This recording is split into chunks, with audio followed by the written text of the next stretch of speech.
So I feel so honored that I've made it to elderhood, just incredibly grateful that I've gotten here.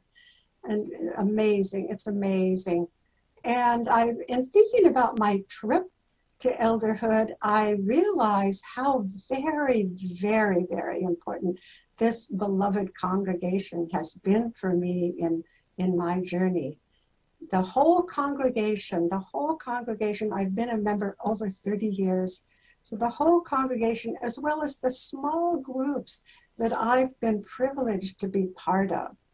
First of all, spiritual reality, which I was a member of that for 30 years, the whole time it existed. All the sharing that we did, we met every single Sunday at 9:30. The sharing, the bonding, the connecting, the growing, just amazing experience, just huge for me in my strengthening and feeling sustained and nourished. And then Maria Povionis Bishop invited me to be part of the worship committee. That was a huge stretch for me. I was so shy, so quiet and so shy. And through her incredible support, I got comfort with getting up in front of the whole congregation and doing services, eventually worked with Iris Massey as co-chair of the worship committee. Charles Bishop and I did a covenant group, again, a small group for 2 or 3 years, so bonding, so connecting, so important, so nourishing. And then I want to share with you something very important that happened in my professional life. My first profession, I was a fiber artist, a weaver, a craftsperson. I created art to wear, shawls and capes and jackets and vests, and eventually rugs. I had a studio on Lincoln Road as part of the rebirth of Miami Beach in the 1980s. Very exciting. I had incredible passion for my life as a fiber artist. And then it declined. It started declining, Went into a very dark period. I worked in an art gallery on Lincoln Road at that time, got interested in many different ways of healing, and became a Reiki practitioner and teacher. And then, this is the really important piece that I want to share with you. At the age of 67, I decided to go back to school, to massage therapy school.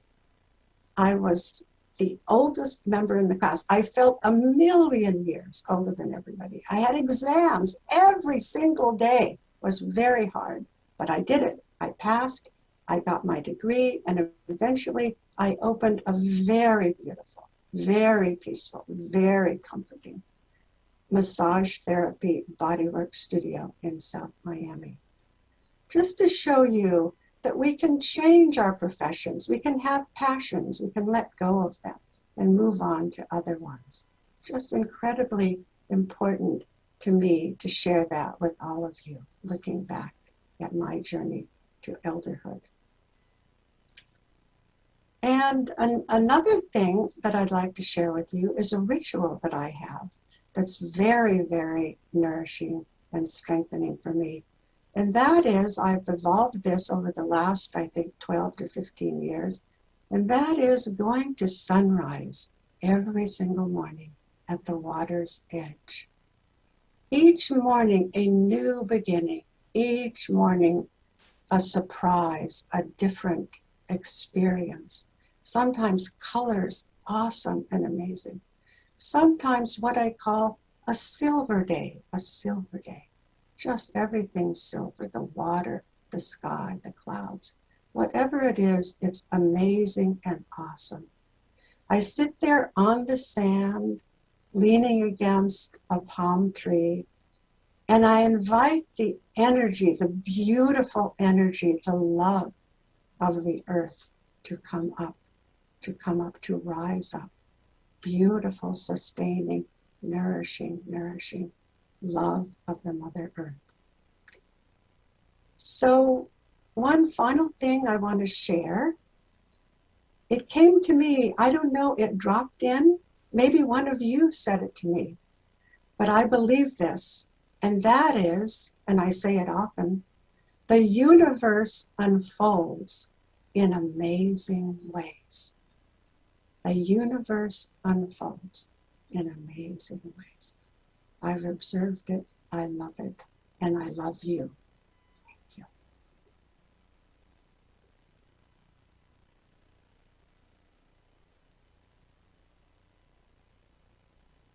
Well, first off, Reverend Tom, I want to thank you for accommodating me and, with this Zoom, and it makes things a lot easier. And I'll try to really limit my remarks, and I think I will. It's going to be just short. And I just want to open with really essentially one, maybe two sentences on my religious history. In one paragraph, the first Unitarian service I ever attended was with my then girlfriend, Lynn, who was later my wife of 59 years. And this was in Miami at the Mayfair Theater on Biscayne Boulevard and 16th Street, which the Mayfair Art Theater, which unfortunately is no longer there, like a lot of things in this town. And that was over 70 years ago, around 1948, 49, around, I think it was 48. And I've been part of this congregation ever since. So I guess I'm just a religious fanatic. Elder,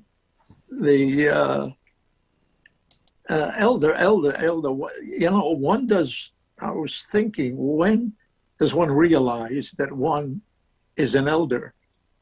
And an incident came back to me, and it was at the Coconut Grove Playhouse. And when I went to the window to pick up my tickets, it was half the price that I expected. And what happened was that the person there automatically gave me a senior citizen discount. So that was mixed feelings. I was happy for the discount. And I figured, well, I guess I'm an elder. So that was it. And that was a long time ago. So here I am, you know, age 96, with more yesterdays than tomorrows. So, let me correct that. That's 96.323. So I'm so old, I'm still on my first bottle of Tabasco sauce. So that gives you an idea. And I noticed I still have stuff in my house made in Japan. So that tells you something. And so I was thinking about longevity, and it really seems to me essentially that old people are just young people who have been alive for a very long time. And some of the people I was noticing here, Satchel Paige, who was a pitcher in the Negro League and a pitching career in baseball that spanned 5 decades. And I remember as a kid, they were always hounding him for how old are you, you know, the media. And I'll never forget his remark. And he said, how old would you be if you didn't know how old you are? And that goes a lot deeper than at first sound. He was terrific. And then I also remembered internationally renowned conductor Leopold Stokowski at age 90 was given a 10-year contract. So what's old, folks, you know? Then again, when, you know, people get on in years, and one of the questions I've been asked all the time, do you have any regrets? And one comes to mind that I could have been an internationally famous pianist, but I gave up on piano at about age 9. And what it was that I got freaked out looking up at the teacher's long nose hairs. Now, this is a true story. I mean, you know, who knows where I would have gone as a pianist. And but my only regret in life is that when I did stand up at the Playboy Club circuit, I didn't steal enough silverware. So I have more forks than I have knives, but I can live with that. Anyway, the subject here is sharing the history within, eldering ritual, giving time for elders to be recognized and honored. And I think this is great. But then again, it comes to mind that we're remiss. And there literally is no sign of the many UUs who have gone before, the shoulders that we stand on. And they are buried, pun intended, in the archive room. And we really have to let the congregation know of those people in the past, and they were just great. So the secrets of longevity, well, that's a question I get all the time. And, as if one would really know what the secrets are. But I think the first, it's not a secret, is pick the right parents. That's important. So that's from what I understand scientifically and medically, that's 40%. You're ahead right there. The other thing I always say is walk on grass whenever you can. And people say, what? I say, walk on grass so when you fall down, you don't break anything. So that's important. But most of all, and most important, I feel, is laughter. And laughter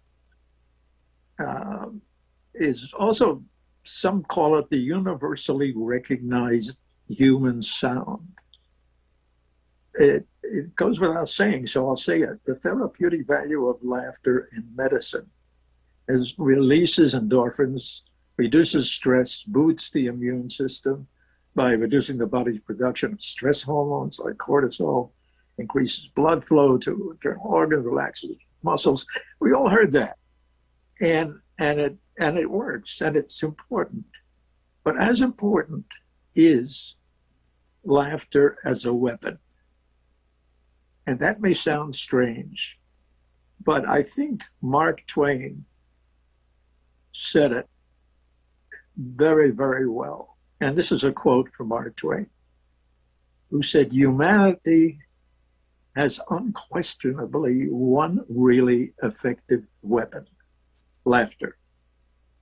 Power, money, persuasion, supplication, persecution, these can lift at a colossal humbug, push it a little, weaken it a little, century by century. But only laughter can blow it to rags and atoms at a blast.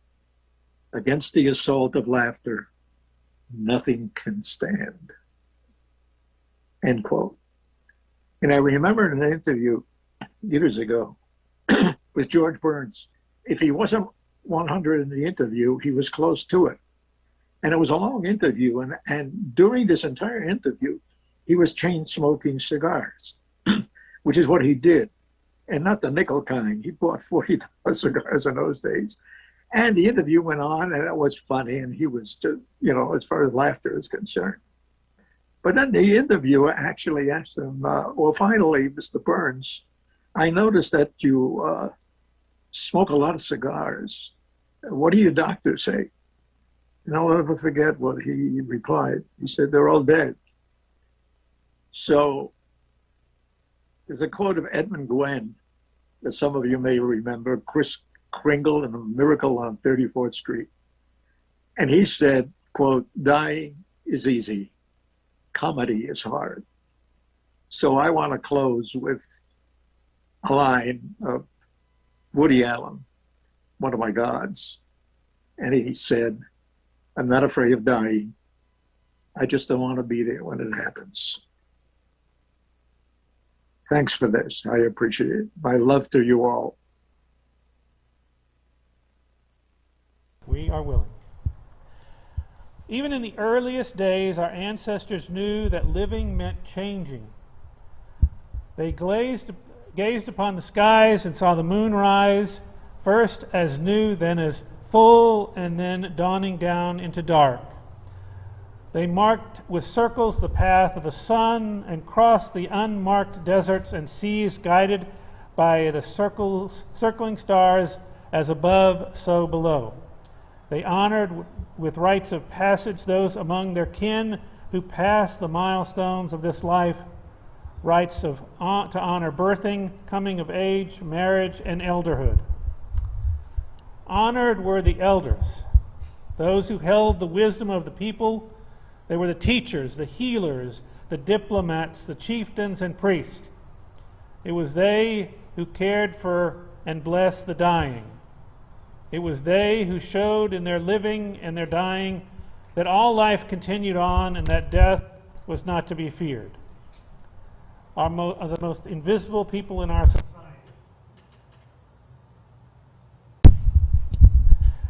We are gathered to mark the passage of our elders into this new stage of life and to acknowledge that we honor and respect all our elders and recognize their many gifts.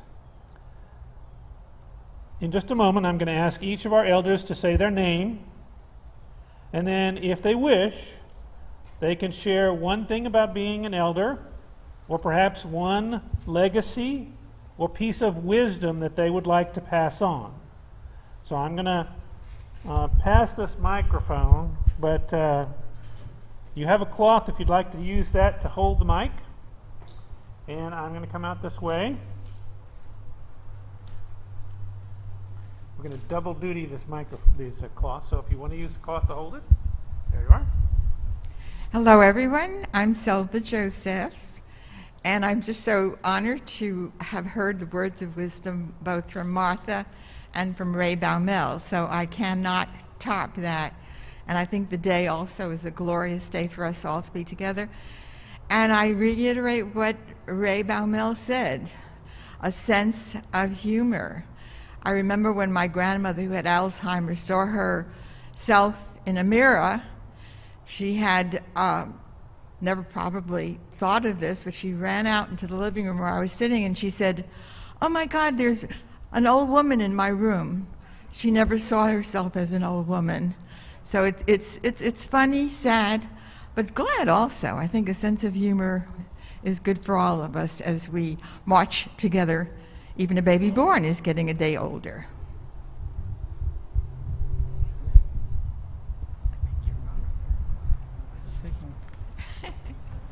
My name is Bob Jacober, and one of the things that I've learned is that it's better to be an elder than to die.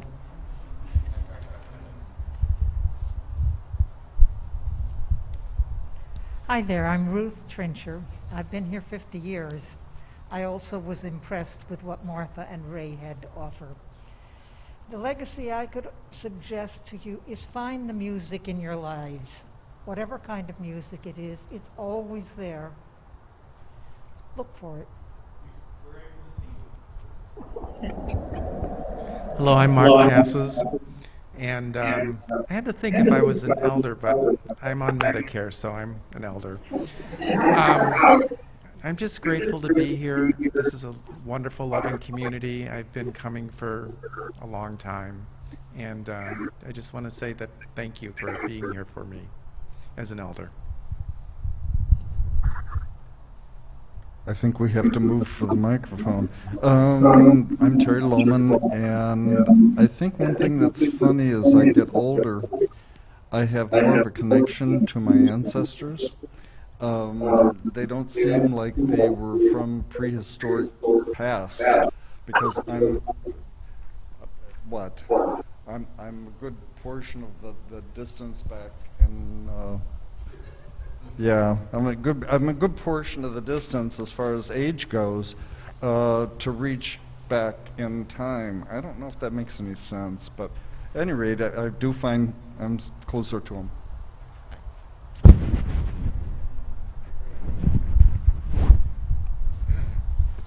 Good morning. I didn't expect to be here. I never expected to be this old. I was diagnosed with HIV at age 21, so living to be 40 was sort of like on the outside of possibilities when I was diagnosed, and I'm still here. So I never expected to be here. If I can say something about, or something that I've learned, is just never give up, expect the unexpected, and go with the flow. Oh, Luigi, that's wonderful. Oh. Mess things up. My name is Carol Gassaway, and I've been a member of this congregation for a while. I've forgotten how long.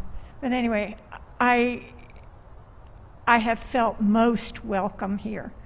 I think of you as my family, and that's been a blessing to me. As far as being older is concerned, I don't know. I really don't give it a whole lot of thought. I think that Ray Baumel got it right when he said that laughter is important. I do love to laugh, and I love to joke around and be silly. I think I feel more, I feel freer to be silly now that I'm older. I went into a bank recently, and the young man, the teller, wanted to see my face. He wanted to be sure that I matched my ID. And so I pulled down my mask, and I made a scary face at him. And he almost passed out. He went, "Oh my God," yeah. And, but I love doing that. I love just being silly. So that's one thing. And the other thing is, I think any day that you have is a good day. That's the way I look at it. It's a good day. So thank you very much. I'll take that.